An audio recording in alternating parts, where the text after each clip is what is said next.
was 4 when I first saw it. I lived in a fairly safe and comfortable neighborhood. We never wanted for anything, and I was an only child. I had 2 loving parents. By all accounts, there was no real inciting incident. No trauma, no fear, no nothing that would make me hallucinate. I was by all accounts a gifted child who lived with great loving parents in a large house. I remember I had come home from school. I had gotten a snack from the pantry and I was taking over the living room to watch Power Rangers as my after-school tradition. As I walked into the living room, I looked out into the backyard. At the time, my brain could only register a furry lump, a squirrel. It had been torn apart or killed by anything, just died of old age. I knew death was a thing, but I had never seen it in real life up to this point. This was the first time it occurred. From the corpse of the squirrel, I saw what looked like stringy tethers break loose from its body.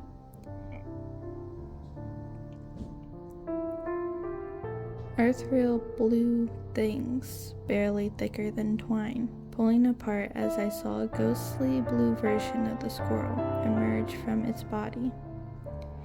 It regarded me for a moment as I watched it. Could it see me? Did the dead watch us? Then I saw it immediately scamper off. My family wasn't religious. I wasn't religious.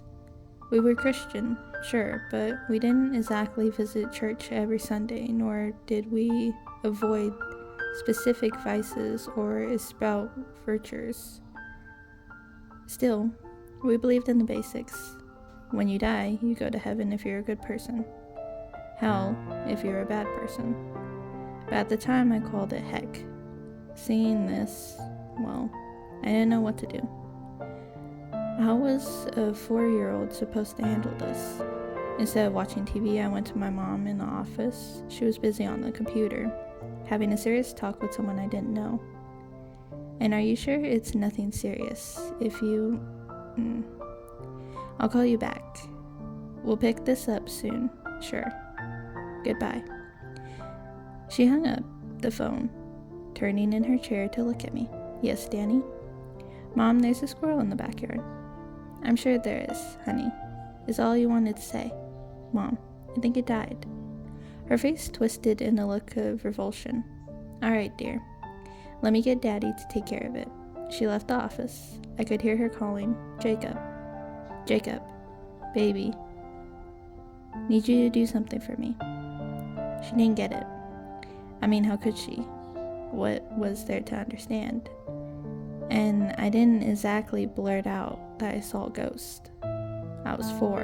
What was I supposed to say? So I hid it. I locked it away in my brain, and it was my little secret. In a way, it gave me catharsis. I wasn't having existential dread at the age of 4, but the unknown still scared me. To know that your soul lives on, well, it gave me some measure of peace even as a child. My parents weren't exactly going to think I was telling the truth either, so why bring it up? Kid me knew grown-ups couldn't see stuff kids could, but it was alright. There was no rule book, but I picked up some things I watched, some minor rules. Creatures had to be big enough. A mouse seemed to be the cutoff. I didn't see ants or gnats appear. From death, it took about 40 seconds for something to break free. I didn't know what would happen if you were brought back after legal death, but I assume your soul was dragged back to you. You didn't need to get a fly, but you could walk through walls like a ghost most of the time.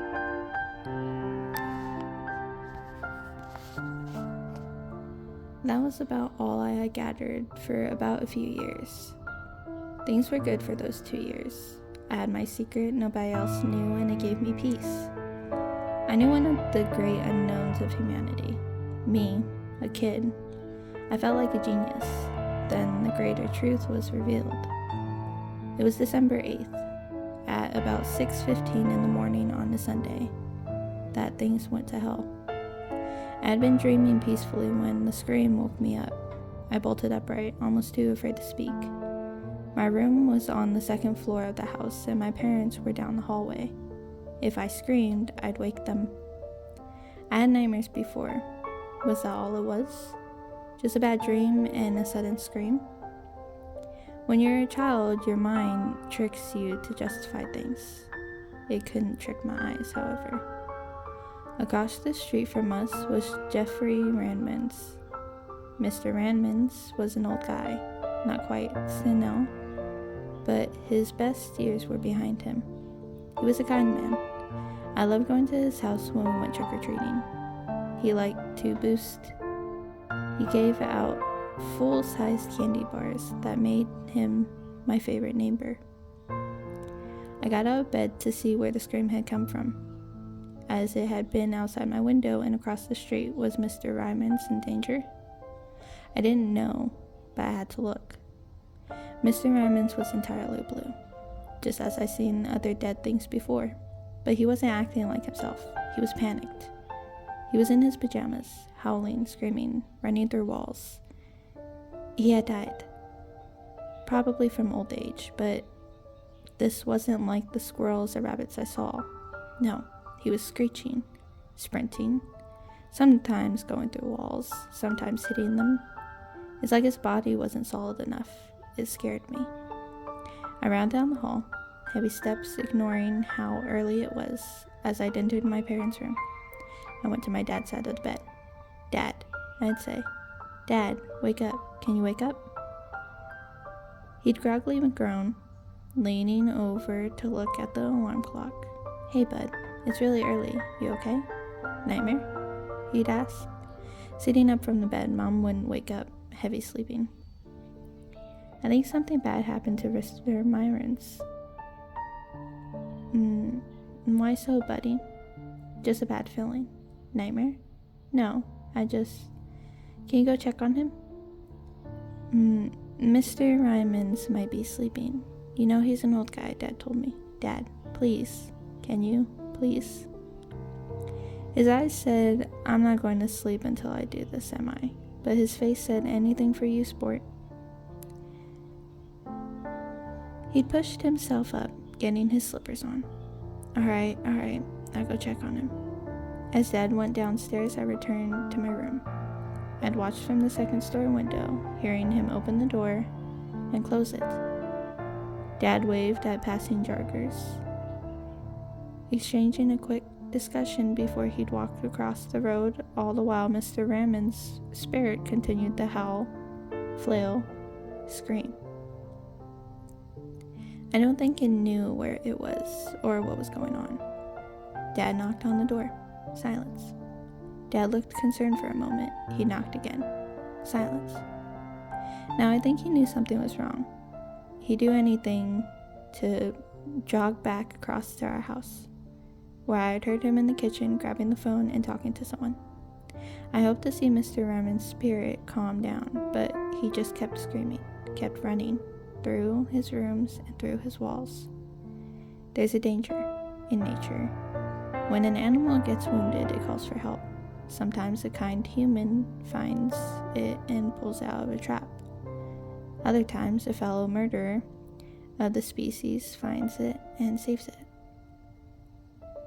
But most often, those cries attract a predator, and in this case, Mr. Ryman's spirit was a siren.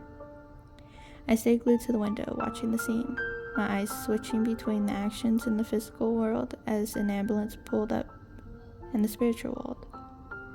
Mr. Ryman's ghost tirelessly howling and scrambling around. I wasn't sure how to help him, so I was going to decide to go to bed. That's when I saw it. All this time I had seen blue spirits, human, animal, or otherwise. They'd fluctuate in tone and opacity, sure, but always blue. This was the first time I ever saw a red spirit. It scrambled on all fours, long and lanky. Its arms were too long, its legs not ending in feet, but two sharp talons, one in front, one in the back. I covered my mouth, watching what I think was its head bob. It had no eyes, a sort of heavy shell covering the top half of its head. It was beelining to the screaming Mr. Raymond. Paramedics were having a polite conversation as it barged through them, phasing like a ghost. One paramedic turned around as if someone had tapped his shoulder, but he looked back to his friend. I saw a primal terror in Mr. Raymond's eyes. He knew this was a predator. He screamed, howling less like a man and more like an animal, before he charged into the house. The thing followed soon after. I couldn't see it, but I could hear it. Panicked screams, guttural cries, and then silence. Eerily quiet. Maybe Mr. Ryman's had gotten away. Maybe he went somewhere further into the afterlife. A child struggled to comprehend non-existent, and the universe was now asking the child to comprehend what came even further after. Nausea was going to take over me before my dad went into my room, making me turn away from the window. Hey, kiddo. Hey, Mr. Ryman's. Listen, yeah. He seemed unsure of how to broach the subject. Doubly so considering I somehow knew Mr. Ryman died. It's okay, Dad, I whispered. I thought it was a nightmare, but bad dreams, I know. Hey, listen, do you want some breakfast? Whatever you want. No, I'm not really hungry right now, but thanks, Dad. I love you lots. Love you too, buddy. Dad closed the door, probably wanting to give me some peace while I processed this. There were things to process, to be sure, but I didn't want to speak on it. I turned back to the window, watching to see if the red thing had gone. It hadn't. The red thing now stood in the middle of the street, hands twitching. Hands that ended in knives, not fingers. And it was staring at me, without eyes. I covered my mouth in horror. Kid logic said that safety from monsters was always under the blanket. That made sense to me. Scrambling under it, as I got away from the window, maybe it hadn't noticed. Maybe it was just a coincidence. Did it want to get me next? Did it want to kill me? The blanket covered me, head to my knees as I hid. I didn't need to see it. I could hear it. The clicking and clacking of its knife's fingers on the walls. The red glow as it moved inside my room. I was trapped under my blanket, quivering, and as it came into my room, it just sat there, knees to its chest, right across from me.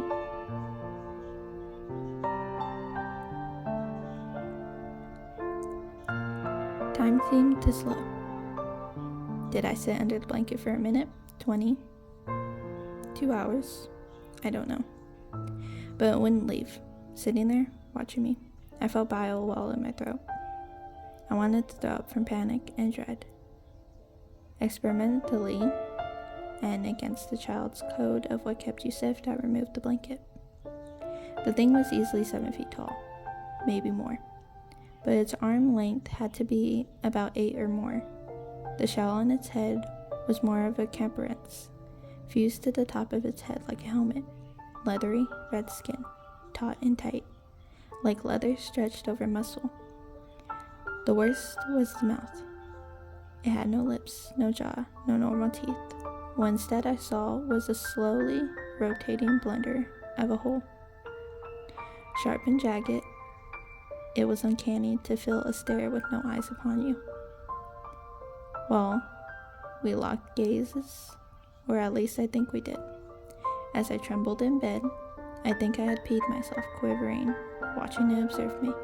It looked back, seemingly unaware of the horror I was in. We were in this stalemate until one long, bony knife finger uncurled. I watched the knife etched into the wall of my room, not damaging the physical space, but doubtfully marking my room in the spirit world. It read, "Can you see me?" I looked at the wall, then to it, then the wall. I nodded. Its razor maw rotated, sharp and jagged teeth spinning. "Can you hear me?" it asked. Its voice, guttural, like it came from a drain pipe clogged with muck. I nodded. Of all the words to come out of its mouth, I didn't expect what I heard next. "Sorry, I didn't want to scare you." "Sorry?" A monster made of knives and jagged pieces was apologizing for scaring me. "Can you hear me?" I asked back. "Yes." We stared at each other for an uncomfortable amount of time. "How did you know I could see you?" "Your eyes, they're like a lighthouse. When you looked at me, I thought it was a spotlight." "Did you hurt him?" I asked bluntly. "Did you hurt Mr. Ryman's?" "Was that his name?" it asked. "Yes." I did. "I'm sorry. Things are different when you cross over." "But that doesn't make it right," I argued. It looked at me, seemingly to finally per se that I was a child. Before it tilted its head, "You will understand in time. What's your name?" "I shouldn't talk to strangers." "I don't want to be a stranger. You're the only voice I've heard since crossing over," it paused, as if trying to figure out how to communicate with the child. "Then what's your name? Strangers don't give out their names." "I don't have a name," it responded. I looked at him. It occurred to me, in some childish capacity, that not having a name was bad. I looked him over, quivering, ignoring the panic. He looked very scary, but he was being too nice, too polite.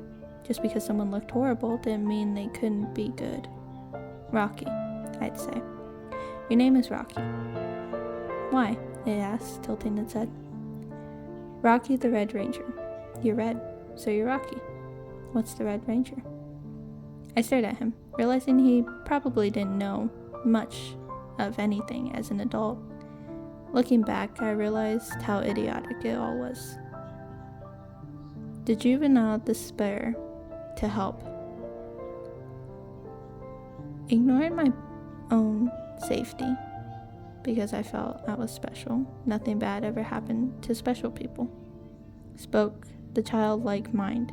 In fact, you can help him, and he won't hurt other people. Evil was a choice, and maybe, just maybe, I could make him do something good. "Rocky, do you want to be my friend?" I asked. Oblivious in my youth to how stupid this was, only focused on how I could help him. "But you have to promise that you'll be good." "I would like that very much." Rocky would make no promise, only that he would like that.